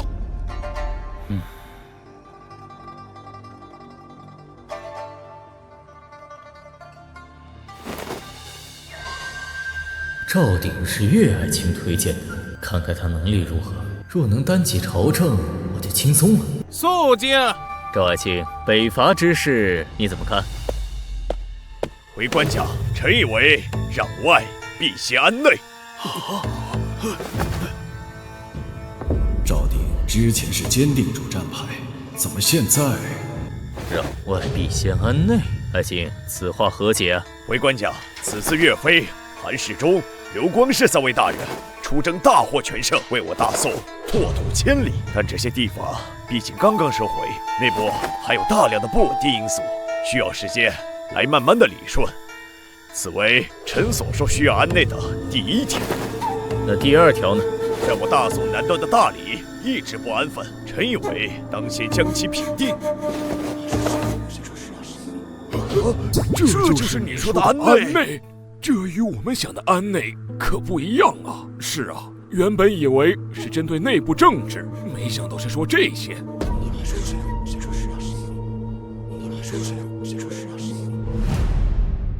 赵鼎此举必有深意，有些出乎预料啊！把灭大理国当作安内，这赵鼎莫不是在泉州受刺激了？是啊，原以为北伐能够激进，没想到赵鼎直接来个灭国之战。跟他比，我们太保守了。这大理看来不简单，大理在哪儿呢？拿舆图来。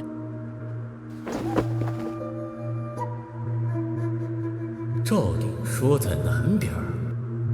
哦，原来相父当年收复的南门之地，现在叫大理，名字倒好听。这线的粗细和颜色怎么像国境线？大理不是大宋领土，是个单独国家。我把相父的南门之地弄丢了。官家小心！官家，您怎么了？官家，官家！太医，快传太医！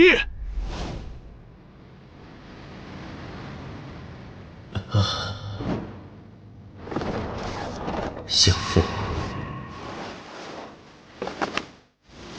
眼睛太像相父了，当年相父也这样关心我还总跟他斗智斗勇。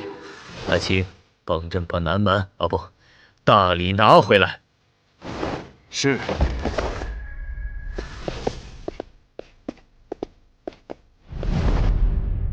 爱卿准备如何拿回大理？臣以为可从泸州、巨州、雍州3路同时出兵。他俩玩真的，赵鼎一提就说是出兵了。大理是独立天下，没理由就打，不合适吧？我就提一句，就到出兵阶段了。我说话这么管用，要不要再多说点？官家，臣以为此事不妥。查出去！我是相父的南蛮，不拿回来怎么见相父？你还说不妥？啊！朕说把他插出去！大汉将军呢？官家，大理国虽然与我大宋之间偶有龌龊，但毕竟没什么深仇大恨。要是无故出兵灭齐国的话，一旦其他国家升起兔死狐悲之钱，恐怕对我大宋不利，还请官家三思啊！大汉乃天朝上国，要师出有名，拿回相父的南蛮，这理由不能用，该想个什么理由呢？爱卿，那大理的皇帝今年多大？回官家，大理正治皇帝今年初刚刚禅位为僧，现在大理的皇帝为其15岁的孙子段素兴，年号圣明。这么算，太后才30岁左右，使臣有福利了。爱卿可愿为朕出使大理？刚才咱不是还说进攻大理的吗？怎么突然就又变成出使了？而且出使这种活不应该是礼部的吗？我是个武将啊，当使者的话专业不对口啊。相父当年内外一把抓，我啥事儿不用操心。这岳飞却只对北伐热衷，别的事能推就推，怎么不愿意帮我分担呢？看来想让岳飞成长为相父，还有很长的路要走。刘庆，如果让你出使大理的话，你准备怎么办？回官家，有宋以来，大理便与我大宋通好，更是一直奉我大宋为正宿。政和5年，大理皇帝段和玉更是多次请求我大宋册封其为云南节度使，之后又累封其为上柱国、大理王。两国之间不仅算是世代交好，更是我大宋坚定的盟友。虽然自靖康国变之后，大理对于大宋略有敷衍，但并未逾矩。此时我们贸然出兵的话，非但师出无名，更有背盟之嫌。你们友不友好关我什么事？那可是相父的南蛮，必须拿回来。除非大理皇帝举国投降，不然这仗必须打。爱卿说的朕都知晓。朕刚才问的是，如果以爱卿为使的话，爱卿准备怎么做？回官家，如果以臣为使的话，臣当申斥大理国近年来的怠慢之举。如果其不愿悔过，则有刀兵加身之祸。但要是其真心悔过的话，臣以为两国重归于好才是上策。这就是大宋使者的作风，只想着带来和平，不知道为国家谋利益。朕知道了，爱卿退下吧。岳爱卿，朕决定了，就由你来出使大理。啊！等你选好了随后的人手之后，我们再商议具体的章程。退朝。这事儿怎么又到我手里了？看看韩世忠他们，因为岳飞都有了好境遇，这岳飞就是建功立业的金梯子，我们可不能错过。你们这是干什么？还记得这是哪里吗？这是垂拱殿，不是菜市口。你们这样围着彭举，成何体统？都散了，散了！彭举的为人，你们又不是不知道，有合适的机会，他还能忘了你们？你自己得了好处，就想撤我们的梯子。彭举做得不错，老大人抬举，彭举愧不敢当啊。彭举何愧之有？是老夫糊涂了，收了彭举这么大恩，竟然现在才知道。老夫欲在明月楼设宴，不知彭举可否赏光啊？老大人有请，非不敢不从。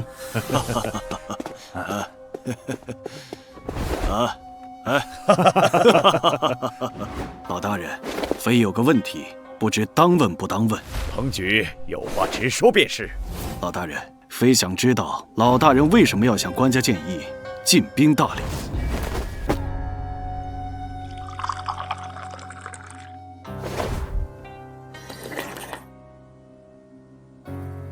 其实老夫的本意并没有真的想灭了大理国。啊，你没这想法，在朝堂上提什么？现在官家都决定出兵了，老夫提这个建议当然是有原因的。什么原因？因为这一次你们实在是打得漂亮，一战消灭了金兀术近10万大军不说，更是拓土千里。原本这是件大好事，可是老夫没想到官家竟然这么快就有提北伐之事。官家想要进取当然是好事，但老夫就怕官家被这一次的胜利冲昏了头脑，轻敌冒进的话，将来恐酿成大祸。所以老夫便想另找一个靶子来转移官家的目标，好让我们有足够的时间彻底整合这一次新打下来的州县。老大人所说，实乃谋国之言，吾等不如也。至于为什么这个转移官家视线的目标会选上大理，则有2个原因。哪2个原因？第一个原因是因为大理最近几年确实是有些不安分，不得不对其敲打一番。确实，大理近些年确实是有些不安分了。至于第2个原因，则是因为大理有铜，就一个铜矿就要灭国。如果老夫所说的是一个每年出产至少5000万贯的铜矿呢？你说什么？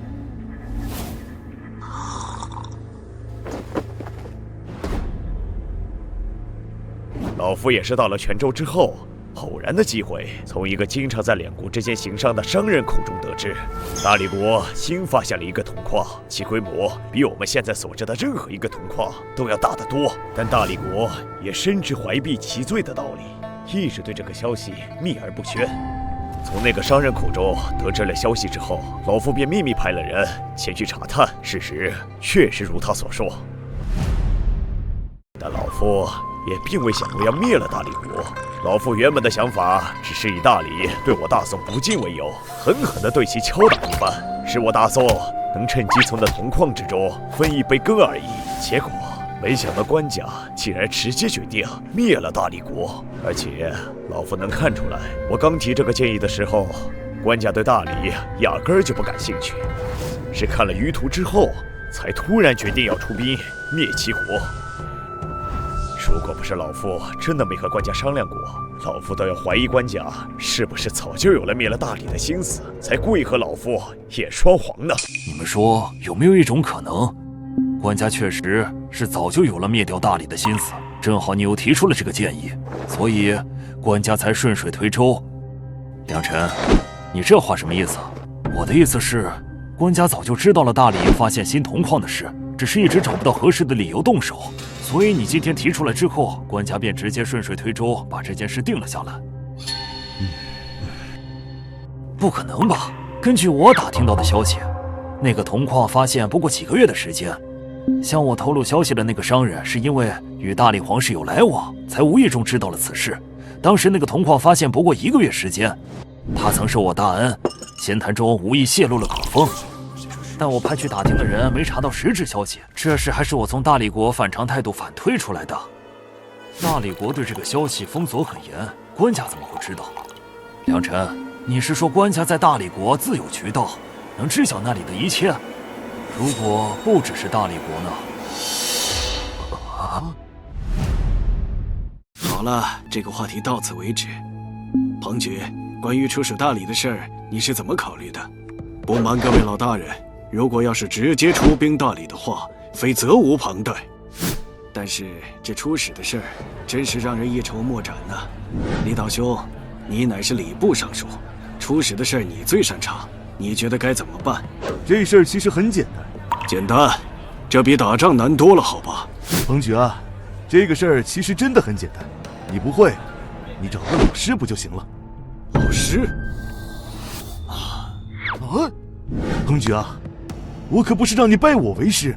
李道秋，你这太谦虚了吧？不是我谦虚，而是我大宋任何人都当不了你的老师。啊？那我该以何人为师啊？汉使。大皇帝杀大臣，只要能为大汉带来足够的利益，可以无所不用其极。只要你敢还手，我大汉天君顷刻即至的那个汉使。没想到你是这样的大主，你可是礼部尚书，平时是谦谦君子，怎么能说出这种话？只要能把那年产5000万贯的大铜矿带回大宋，世人怎么看我刘大中，史书如何记我刘大中，不重要。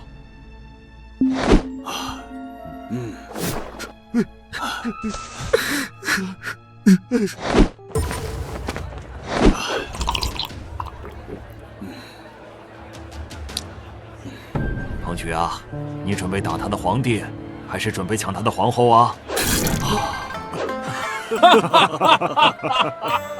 彭举，刚才力道兄的意思你应该明白了吧？老大人，我明白。既然我们这一次是以灭齐国为目标，那使者的作用就是要激怒对方，迫使对方犯错，这样我们才能有出逼的理由。毕竟我大宋乃华夏正肃，讲究师出有名。没错，确实是这样。不过彭举，你打人没问题，但要让你气人的话，估计不太行。还请老大人教我。我可教不了你。不过我倒是有个副使的人选，想要推荐给你，就是不知道你敢不敢用。敢。胡权，你敢不敢用？胡权？对啊，他那张嘴啊，连老夫都怕。估计大理君臣在他面前连一合之力都没有。到时候他负责闯祸，你负责等他闯完了祸之后，及时带着大军赶到。有你们2个人配合，老夫相信大理必将入我瓮中。好，谢老大人。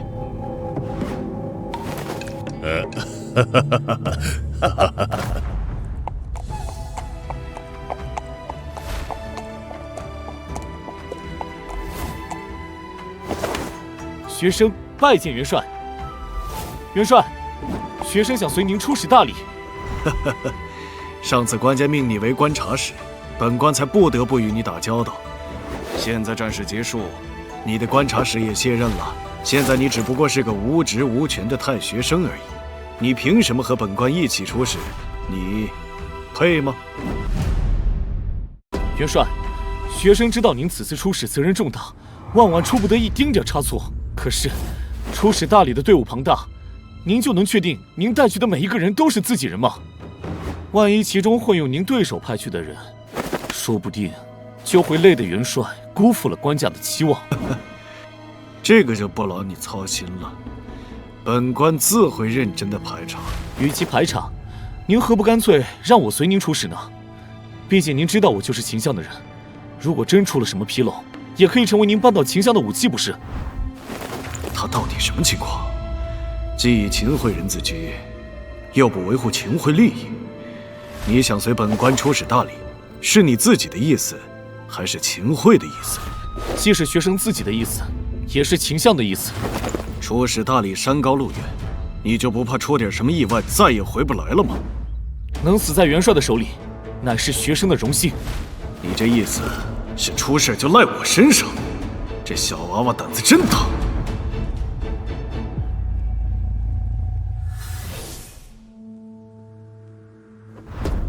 刘大中，哦，就那个水平不怎么样的礼部尚书啊，岳爱卿竟然推荐了他，他不是水平不行吗？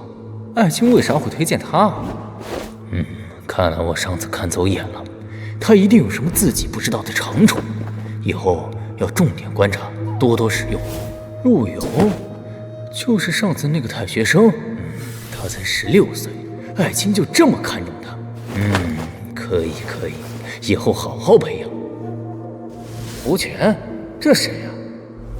既没听过也没见过，哪儿冒出来的人？莫非不在京城？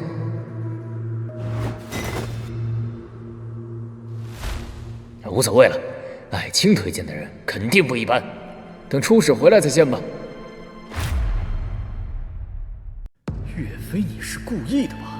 平时朕让你推荐人你不愿意，现在好不容易有个机会了，你就推荐仨人够干什么的呀？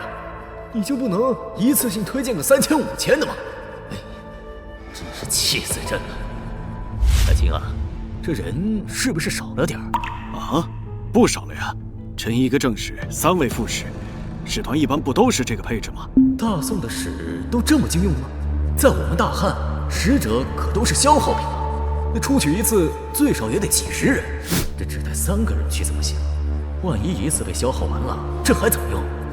要不先把这仨先扣下，让他再推荐点儿。这仨人一定是爱卿千挑万选，觉得最合适的。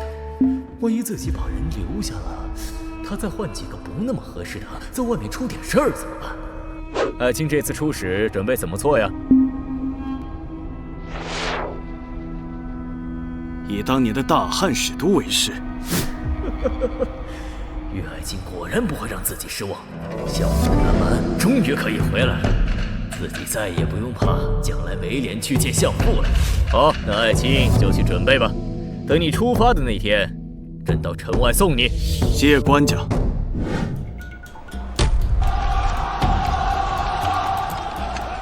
爱卿啊，你就带1万人，这太少了，至少要带10万，不，20万人才行。回官家，大理地形地貌与京师的环境完全不同，京师的兵将到了那里之后，极易出现水土不服，所以臣只带1万大军随行。等到了大理之后，臣再就近调兵便可。如此也好。那你等一会儿，朕再赐你块金牌给你调兵用。谁要不的话，你直接砍了便是。官家，别再赐了，臣已经有3块了，这3块哪一块都可以调兵。那好，那朕就以这一杯薄酒，祝愿爱卿早日凯旋。到那时候，朕还来这里迎接你。臣拜谢官家。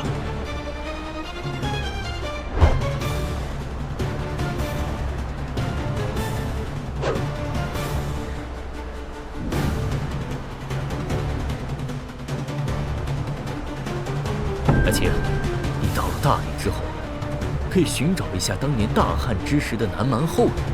如果找到了，就替朕问他们一句话，问问他们还记不记得当年与诸葛丞相的约定。官家放心，臣一定把官家的话带到。好，爱卿保重。官家保重，臣去也。恒举啊，刚才官家特意又把你叫回去，说了什么？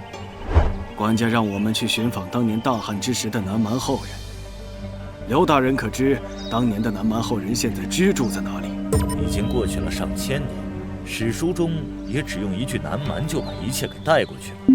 这还真不知道当年的南蛮到底找的是哪个部落，又居住在哪里。官家所说的是大汉之时的南蛮，应该是指当年被诸葛丞相收复的那一支。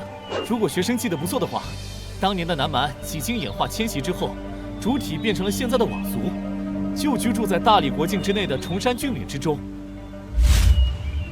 你怎么知道？学生平时课业无聊的时候，喜欢看一些杂书。杂书好啊，没有你这些杂书，还不知道该上哪儿找这些南蛮后人呢。官家为什么要让你找他们？官家让我带他问他们一句话。什么话？问问他们还记不记得当年与诸葛丞相之间的约定？约定？什么约定？不知道，官家没说。诸葛丞相收复南蛮，史书上、杂书上记得都有，但他们之间有什么约定，还真的从来没听说过。而且，就算他们之间有什么约定，跟大宋又有什么关系啊？下官胡旋见过岳元帅，见过户部尚书大人。邦恒，快免礼，这位可是个真正的盟人。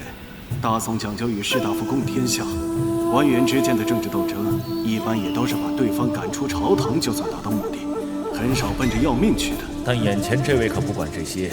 绍兴8年，秦桧主张与金国议和，这位直接上闸子，建议将秦桧以及他的同党孙晋、王伦3人斩首示众。这一举动当时可是震惊朝野，任谁都没想到胡权竟然会这么猛。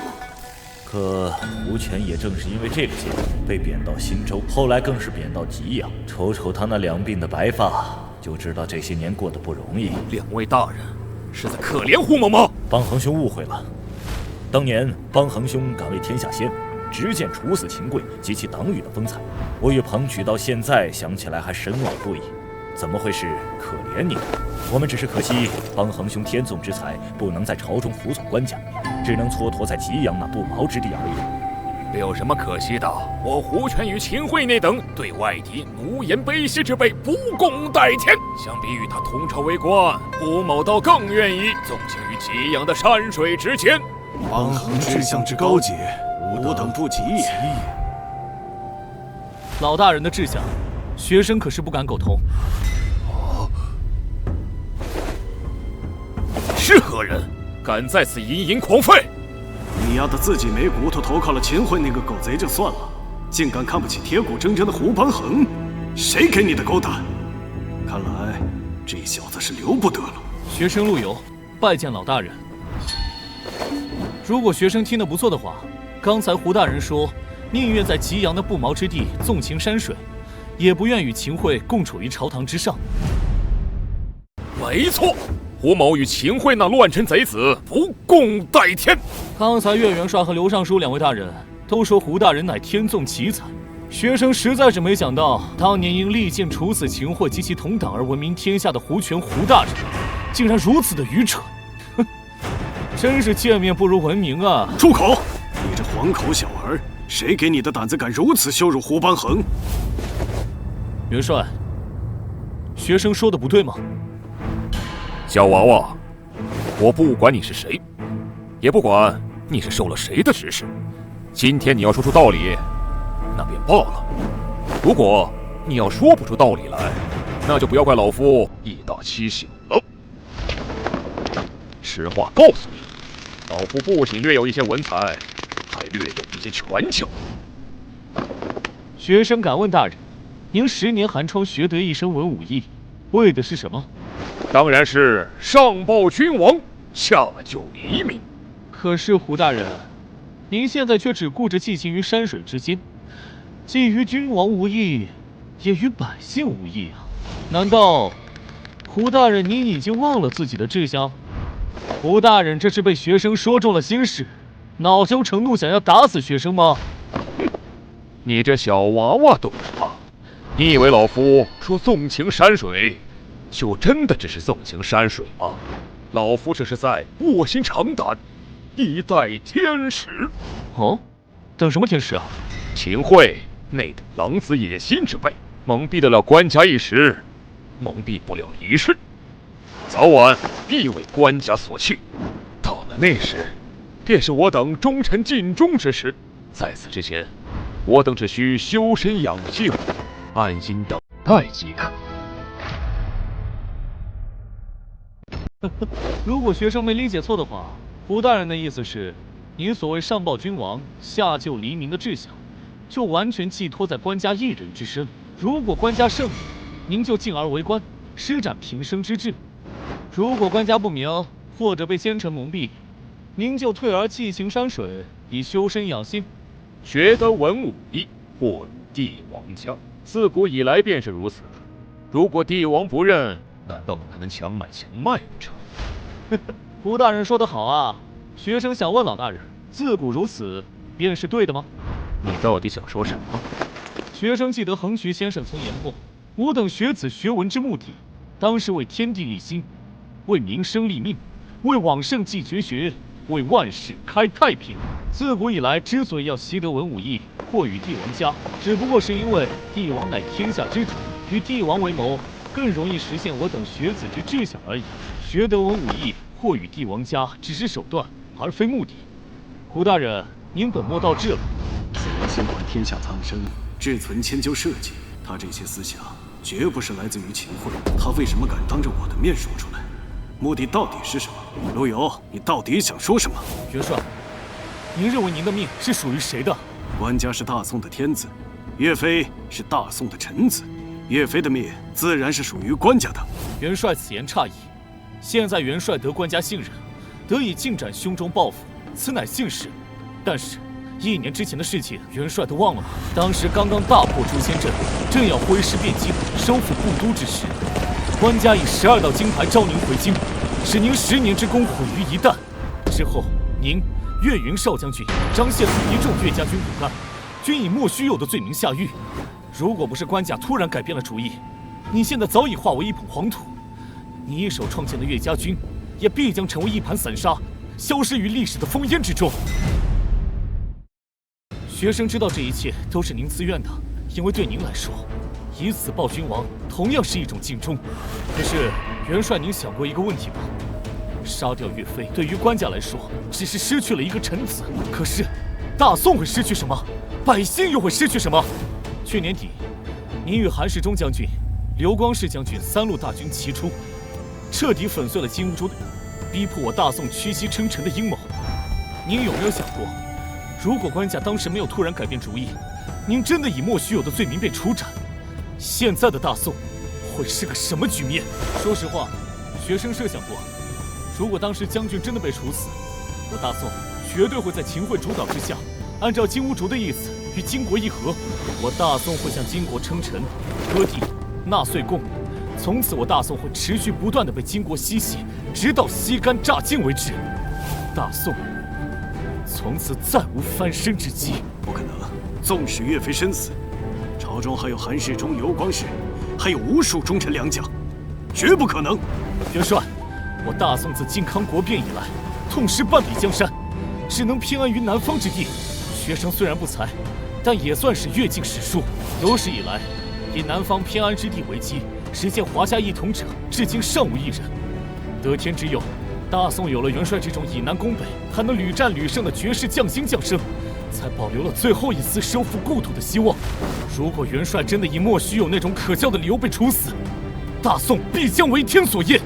到了那时，大宋只能永世被异族首领于铁蹄之下，百姓也只能永世生活在民族屠刀的烧戮之中。所以，大宋根本承受不起失去元帅的代价，百姓也承受不起失去元帅的代价。元帅，您的这条命根本不是属于您自己，也不是属于官家的，而是属于大宋，属于大宋的百姓。官家没有资格处死您，秦桧更没有，任何人，包括您自己也没有。元帅，你明白吗？他说我的命不属于官家，甚至不属于自己，而是属于大宋，属于大宋的百姓。真的是这样吗？可是自古以来，不都是君要臣死，臣不得不死吗？难道错了吗？陆小友，你到底想说什么？吴大人，学生并无任何对您不敬之意，只是学生有句话不吐不快。什么话？元帅绝世将星，差点因为一个莫须有的罪名死于非命。你胡大人一身才华，却只能在西洋那种不毛之地晒太阳钓鱼。不仅是你们2人，朝中还有好多大人才华横溢，却不得施展。而你们这些人有一个共同点，都是为秦桧所害。你们就没想过这是为什么吗？那还不是因为秦桧阴险卑鄙？胡大人，您错了。老夫哪里错了？你们之所以会受制于秦桧，固然是因为秦桧阴险卑鄙，但最重要的原因，乃是因为你们太过刚直。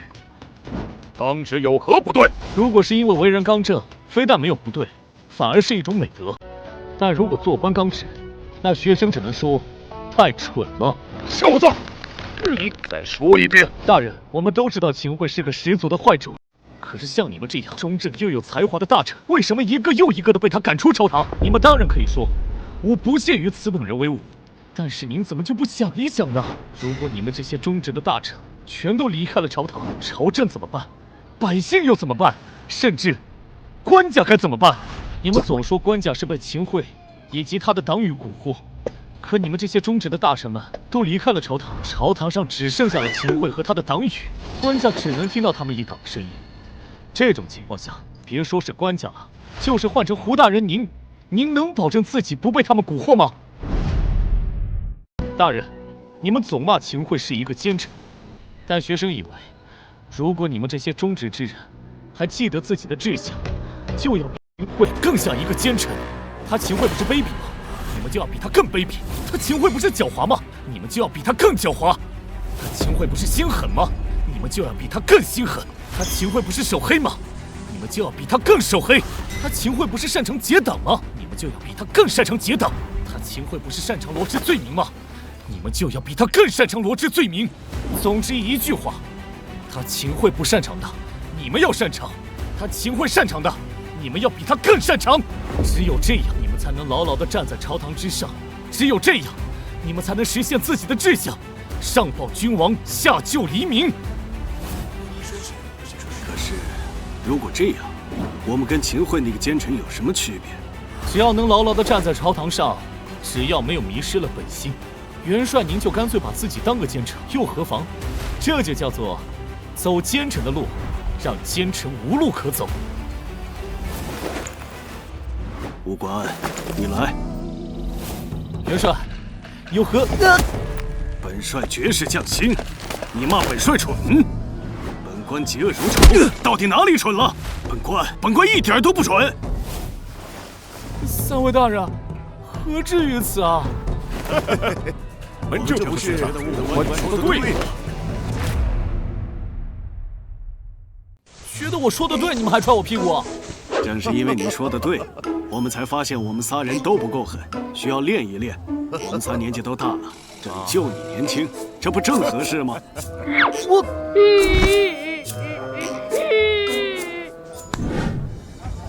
元帅，武官，之前把你当成秦桧门下走狗，是本帅误会了你。有元帅此言，学生再无所求。你刚才有句话说得很对，我们确实要学着如何更有智慧的与秦桧那等奸党斗争。但是，本帅有一句话要警告你。元帅，你说。你刚才的想法，已经是10乘10的无父无君。官家有些行为虽然吾也不敢认同，但官家对大宋有再造之恩，却是不争的事实。今天这些话，只有我们3人听到，而且我知道你的主要目的，乃是为了点醒我等，所以今天之事，本帅便不再与你计较。但是，一旦哪天本帅发现你做出了什么无父无君之事，不论你有什么理由，本帅都会亲手斩了你。你听懂了吗？元帅，学生实在是被去年之事吓到了。学生不敢想象，大宋没了元帅的话会怎么样。虽然现在官家对你无比信任，但学生就是怕官家哪一天再变得跟以前一样。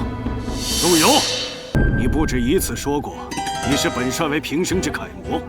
如果你真的这么想，那么如果有一天本帅真的不在了，你就应该拿起本帅的长枪，骑上本帅的战马，继续完成本帅未完成的遗志，而不是在什么都没有发生的情况下，因为本帅曾经的遭遇而对官家心存怨怼，懂吗？